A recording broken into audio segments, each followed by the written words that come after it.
Hi everyone, मैं विकास, मैं झकास, तुम कैसे बताइएगा मेरे खास।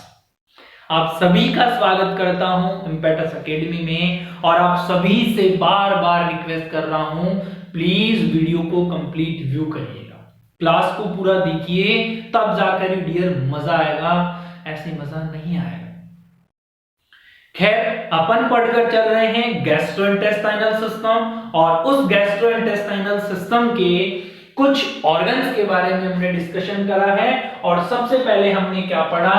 ओरल कैविटी पढ़ी। अब देखिए, ओरल कैविटी जो होती है वो ओरल कैविटी कितनी तरीके के ऑर्गन से मिलकर बनी हुई है, ये कंसिस्ट है। कितने तरीके ऑर्गन हैं, कौन कौन से वो ऑर्गन हैं जिनसे मिलकर इसका निर्माण हुआ है? तो इसका निर्माण तीन तरीके के ऑर्गन मिलकर करते हैं। सबसे पहला ऑर्गन जो होता है वो होता है आपका टीथ। दूसरा जो ऑर्गन होता है आपका वो क्या होता है? वो होती है आपकी टंग। और तीसरा जो ऑर्गन होता है वो होती है आपकी सलाइवरी ग्लैंड। यस और नो? भैया समझ आई क्या बात? हाँ जी बोलो। हाँ चलो, अब बात आती है सलाइवरी ग्लैंड्स, टीथ और सॉरी टंग और टीथ। समझ आया? तो तीन तरीके के ऑर्गन्स मिलकर एक ऑर्गन का निर्माण करें और उसे हमने क्या कहा? उसे हमने ओरल कैविटी कहा है। उसे हमने क्या कहा है? ओरल कैविटी कहा है। वो छोटी बात है पर ध्यान रखनी है, छोटी है पर ध्यान रखनी है। चलो, अब आप लोगों को मैं सलाइवरी ग्लैंड के बारे में थोड़ा सा बताऊं। सलाइवरी ग्लैंड भी बेटा जी दो तरीके की होती है। एक तो मेजर ग्लैंड होती है और एक कौन सी होती है? माइनर ग्लैंड होती है। एक तो मेजर ग्लैंड है और एक माइनर ग्लैंड है। समझ आई? मेजर ग्लैंड जो है वो तो कौन सी ग्लैंड है? वो तो एक्सोक्राइन ग्लैंड है। इनको किस नाम से जानते हैं? एक्सोक्राइन ग्लैंड के नाम से जानते हैं। समझ आई क्या बात? अजी बोलो हाँ और नहीं। और जो माइनर ग्लैंड हैं उनको किस नाम से जानते हैं? एंडोक्राइन ग्लैंड के नाम से जानते हैं। हाँ या नहीं बताओ। अब इसमें भी बात अलग है दोस्तों। क्या बात है? जो एक्सोक्राइन ग्लैंड है वो कैसी ग्लैंड होती है? वो डक्ट वाली ग्लैंड होती है। डक्ट मानी वो अपना ड्रेन एक डक्ट के अंदर ले जाकर डालती है। किसके अंदर? एक डक्ट के अंदर ले जाकर डालती है। तो डक्ट वाली ग्लैंड होती है एक्सोक्राइन। समझ आया? और बिना डक्ट वाली ग्लैंड जो होती है डायरेक्ट ही अपना सीक्रेशन कहां पर डाल दे? ब्लड में डाल देती हो, ब्लड स्ट्रीम में डाल देती हो।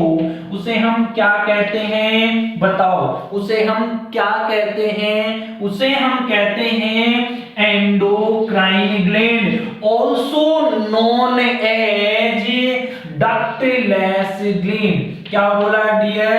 Also known as ductless gland. अजी हाँ और नहीं। समझ आया क्या? बिल्कुल सर जी। तो वेरी गुड बेटा, I am proud of you. हाँ, आप सभी बहुत कंसंट्रेशन से पढ़ते हैं, बड़ा अच्छा लगता है। Thank you. खैर चलो आगे चलते हैं। अब इस ओरल कैविटी में किसी एक ऑर्गन के बारे में हम पढ़ना स्टार्ट करते हैं। आइएगा, सबसे पहले हम शुरुआत करते हैं इस दुनिया में सबसे ज्यादा चलने वाली चीज। और वो सबसे ज्यादा चलने वाली चीज क्या है? वो टंग है बेटा। क्या है? आपकी टंग है। ये जी, हाँ जी बिल्कुल, आप लोग सही समझ रहे हैं। मैं इसी जबान के बारे में बात कर रहा हूं जिसे आप क्या बोलते हैं? जिसे आप जीभ भी बोलते हैं। क्या भी बोलते हैं? जीभ भी बोलते हैं। तो बेटा टंग सुनिए, आप सब जानते हैं, बहुत बढ़िया तरीके से जानते हैं कि टंग क्या होती है। चलिए, इतनी बात समझ आ रही है? Very good. अब आप सबसे पहले क्या बताएंगे कि टंग जो है वो डाइजेस्टिव सिस्टम का मेन ऑर्गन तो नहीं है। क्यों? क्योंकि मेन ऑर्गन में ओरल कैविटी पढ़ी है हमने, लेकिन ये नहीं कहा था कि टंग जरूरी है। पर जरूरी भी है बेटा। कैसे जरूरी है? तो पहली बात अगर मैं लिखूं तो क्या लिख सकता हूं कि tongue is a accessory organ of oral cavity. कि टंग क्या है? एक एसेसरी ऑर्गन है किसका? ओरल कैविटी का। Very good. चलिए, इतनी बात समझ में आई या नहीं आई? अब आगे सुनो। टंग जो होती है ना, ये जबान, अरे ये जो जबान है वो किसके द्वारा मेडअप है? It is made up of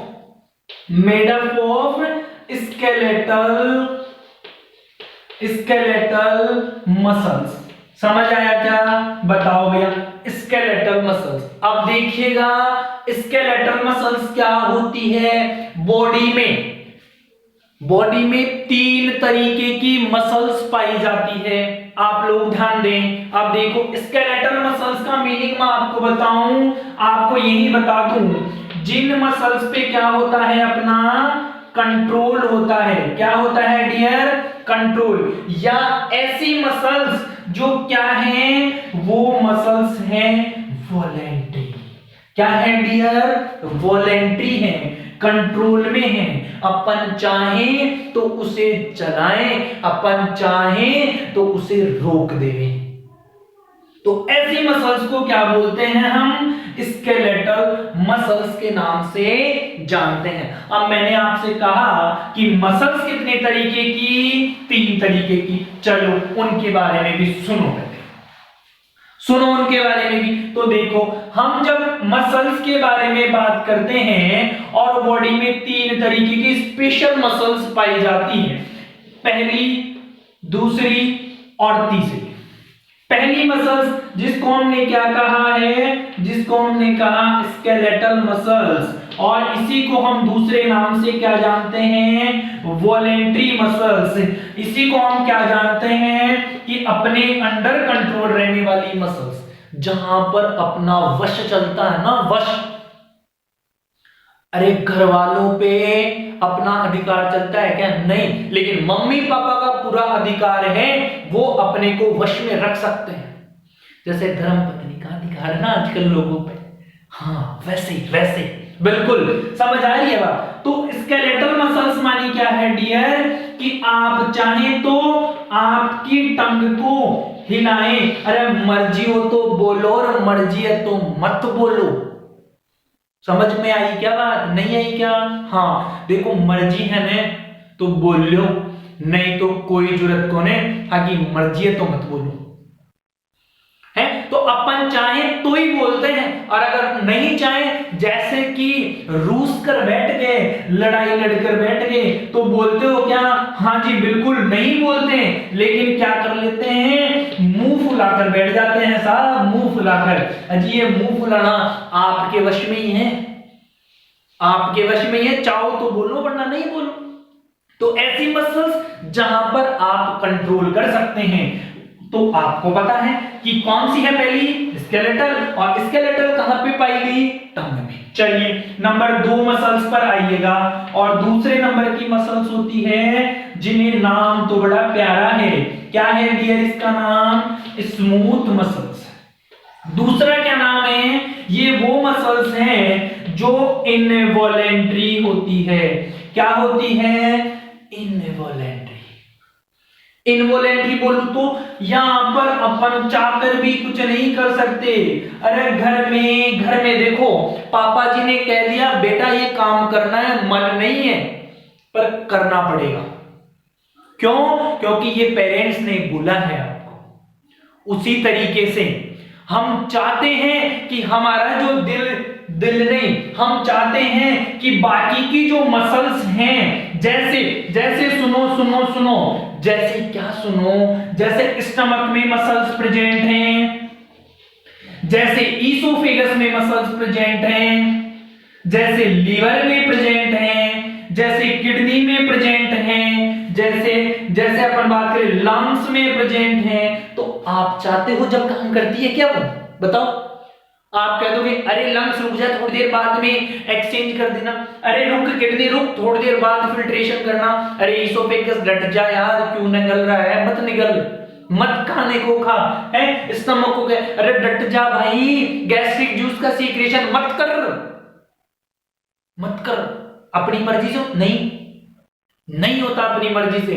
और जहां पे अपनी मर्जी नहीं चलती है उनको कौन सी मसल्स कहते हैं? Smooth muscles. कौन सी मसल्स कहते हैं? Smooth muscle. चलो बेटा बात समझ में आई क्या? वेरी गुड, तो I am proud of you. Next आइए नंबर 3 मसल्स।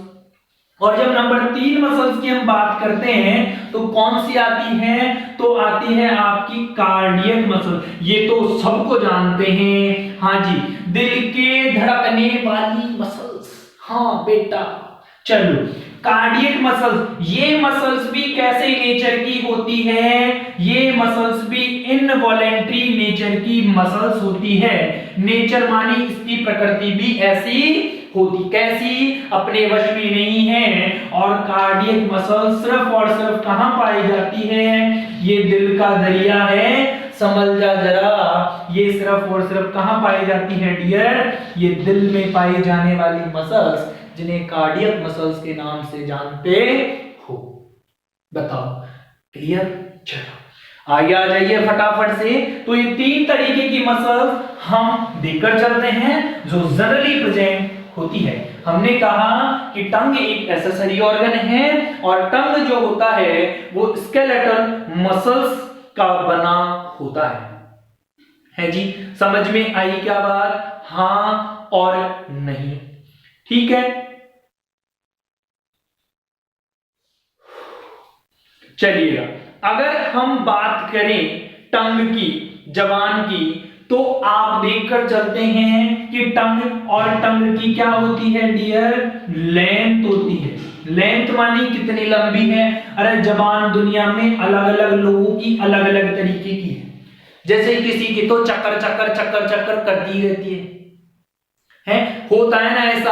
अरे आप देखते हैं कि फीमेल्स ज्यादा चक्कर चक्कर करती है कंपेयर टू मेल, पर ऐसा नहीं है बेटा। जबान की लेंथ तो उतनी है, सिर्फ वो तो बोलने की कैपेसिटी ज्यादा है। तो लेंथ अगर आपसे पूछी जाए टंग की, तो बताकर चलना कि नॉर्मल हेल्दी अडल्ट पर्सन की 6 से 8 सेंटीमीटर लंबी जबान होती है। कितनी होती है? 6 से 8 सेंटीमीटर। समझ में आई? देखो लंबाई तो मेल और फीमेल में बराबर सी है, पर जब बात आई ना किसकी? वजन की। किसकी बात आई? वेट की। तो बेटा जी मेल में अलग है और फीमेल में अलग है। समझ में आया क्या? अब देखो औरतों में वजन मेल में वजन फीमेल से ज्यादा है, पर बेचारे चाहते हुए भी क्या नहीं कर पाते? बोल नहीं पाते। 70 से 80 ग्राम की जबान, और देखो बिना हड्डी के। आपको पता है टंग में किसी भी तरीके की बोन प्रेजेंट नहीं होती है। क्या प्रेजेंट नहीं होती डियर? बोन प्रेजेंट नहीं होती। फिर भी जाने कितनों की हड्डियां तुड़वाने की कैपेसिटी रखती है। कौन? ये जबान। देखो मेल में कितने ग्राम की? 70 से 80 ग्राम की। फीमेल में कितने ग्राम की? 50 से 60 ग्राम की सिर्फ है, ओनली। अरे दुनिया में सब कुछ दिया ऊपर वालों ने, हैं? औरतों को सभी कम दिया, इसमें भी कम दिया, पर वजन भी कम देते हुए जाने कहां से चपड़ चपड़ चपड़ चलती रहती है। चलती है ना? हाँ यार, गलत बोल रहा हूं क्या मैं? बिल्कुल सही बात है, आप मानो चाहे नहीं मानो। लेकिन लेंथ कितनी? 6 से 8 सेंटीमीटर, और वेट कितना? मेल में 70 से 80 ग्राम और फीमेल में कितना जी? बोलो बोलो, आप बताओ फटाफट से, कितना ग्राम फीमेल में? अरे बोलो 50 से 60 ग्राम। चलो और आगे, और टंग के बारे में कुछ जानिएगा। और टंग क्या है सुनिए। तो टंग जो है वो क्या है डियर? आपकी tongue is a mobile organ. Tongue is a mobile organ. Mobile organ का मतलब ये है डियर कि ये क्या है, मूवेबल ऑर्गन होता है। क्या होता है, मूवेबल ऑर्गन, जो सबसे ज्यादा इधर उधर हिलने वाला, मूवमेंट करने वाला ऑर्गन, और that is mobile organ, movable organ. समझ में आई क्या बात, बताओ हाँ और नहीं। बहुत सिंपल सिंपल बातें करो। अगर एग्जामिनर कहे कि टंग की शेप क्या होती है, तो जबान की शेप वैसे तो यू शेप की होती है, लेकिन भांति भांति के लोगों में वी शेप की भी पाई जाती है। पाई जाती है क्या नहीं, अरे किसी की जबान तो काली है, किसी की जबान लाल है, किसी की जबान सफेद है, किसी की जबान मोटी है, किसी की जबान पतली है। तो भाई अलग अलग कैटेगरी के लोगों में अलग अलग तरीके की जबान पाई जाती है, यानी कि टंग पाई जाती है। तो टंग जो है, उस टंग का कोई शेप नहीं होता। Very other person, very in every person, ऐसे लिखो, हर एक पर्सन में अलग अलग होती है। Very in every person, very in every person का सिंपल मीनिंग है डियर कि अलग अलग लोगों में अलग अलग तरीके की प्रेजेंट होती है। क्या प्रेजेंट होती है, टंग प्रेजेंट होती है। आपके एग्जामिनर पूछे कि ये होती कहां पर है, तो सबको पता है कि कहां पे होती है, मुंह में होती है। कहां पे होती है, मुंह में होती है। तो आप बताकर चल सकते हैं, क्या बताकर चलेंगे, it is situated in oral cavity और कंटिन्यूअस विद, किसके साथ में कनेक्ट है पीछे से, कंटिन्यूअस विद आपका जो पार्ट है कौन सा, ओरोफेरिंक्स जो है, उस ओरोफेरिंक्स के साथ में कहीं ना कहीं लास्ट हिस्सा क्या होता है, इसका जुड़ा होता है। किससे कनेक्टेड है ये, ओरोफेरिंक्स। और बोलूं तो क्या बोल सकता हूं कि कहां पर है, फ्लोर ऑफ द माउथ बोल सकता हूं कि जो मुंह है, माउथ है, उसका जो पर्स है, जो नीचे वाला हिस्सा है, उस हिस्से में प्रेजेंट है क्या, आपकी टंग। भैया इतनी बातें समझ आ रही है क्या, नहीं आ रही, बोलो हाँ या नहीं। वो सीधी सीधी बातें मैं आप लोगों को बताकर चल रहा हूं, जो आप लोगों को बिल्कुल ध्यान में रखनी पड़ेगी, चाहे कुछ भी हो जाए। चलिए भैया इतनी बात आप लोग बता दिए हैं, तो अब आगे बताइएगा, आप क्या बताइएगा कि सरफेस ऑफ टंग बताइएगा। अब देखो, जब सरफेस ऑफ टंग की बात आती है तो दो तरीके की सरफेस देखी जाती है। पहली सरफेस कौन सी होती है, पहली सरफेस होती है डोर्सल सरफेस और दूसरी सरफेस होती है ventral surface. Ventral surface, dorsal मानी आगे का हिस्सा, वेंट्रल मानी पीछे का हिस्सा। किसका हिस्सा, डोर्सल मानी आगे का हिस्सा और वेंट्रल मानी पीछे का हिस्सा। समझ में आ रही है क्या बात, हाँ और नहीं, फटाफट से जवाब दे दिए। अरे आ रही है क्या बात समझ में या नहीं। तो देखो भाई, अब डोर्सल सरफेस जो है, जैसे कि मैं आप लोगों के सामने ये एक जबान बना दिया, ये एक टंग बना दिया। अब इस टंग को जो है इस तरीके से डिवाइड कर दिया मैंने, तो जो 2/3 पार्ट होता है, और 2/3 पार्ट कौन सा डियर, आपका एंटीरियर पार्ट। ये तो है आपका डोर्सल सरफेस, कौन सा, डोर्सल। और वेंट्रल सरफेस मानी आपका 1/3 पार्ट जो पीछे का बचा हुआ है, जो कि कौन सा पार्ट है, पोस्टीरियर सरफेस है। कौन सी सरफेस है डियर, पोस्टीरियर सरफेस है। वो क्या है आपकी डियर, वो है आपकी वेंट्रल सरफेस का पार्ट। किसका है, वेंट्रल सरफेस का पार्ट होता है।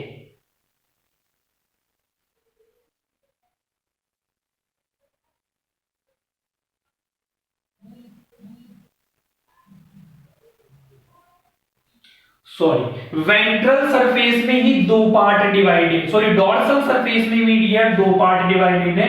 वेंट्रल अलग हिस्सा है, डोर्सल में ही दो हिस्से हैं, एक तो है एंटीरियर 2/3 पार्ट और एक है पोस्टीरियर 2/3 पार्ट। थोड़ा सा करेक्शन कर ले, मिस हो गया मेरे से, है ना।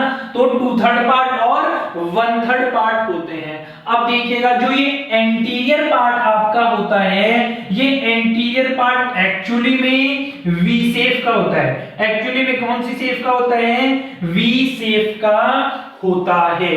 बात समझ में आई क्या यहां तक? कौन सी शेप का होता है डियर? वी शेप का होता है। और अगर हम पोस्टीरियर पार्ट की बात करें तो पोस्टीरियर टर्म जो है वो किससे कनेक्टेड है आपके?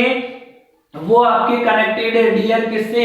पीछे वाला हिस्सा। तो आप बताकर चल सकते हैं कि ये कनेक्टेड होती है ओरोफेरिंग से। किससे कनेक्टेड होती है ये? ओरोफेरिंग से कनेक्टेड होती है। समझ में आई क्या बात यहां तक? हाँ और नहीं? Very good. अब देखिएगा हम डोर्सल सरफेस के बारे में पहले पढ़ लेते हैं। किसके बारे में पढ़ लेते हैं हम? डोर्सल सरफेस के बारे में। फिलहाल आज की क्लास में इतना ही पढ़ते हैं, हो सकता है लेंथी क्लास हो जाए तो बाद में दिक्कत आए। हम डोर्सल और वेंट्रल सरफेस को डिटेल में पढ़ेंगे नेक्स्ट क्लास में। आज की क्लास में इतना ही। Thank you so much everybody. और आप सभी बने रहें इम्पेटस एकेडमी के साथ, कर दिखाएं कुछ ऐसा कि दुनिया करना चाहे आपके जैसा। Thank you so much everybody.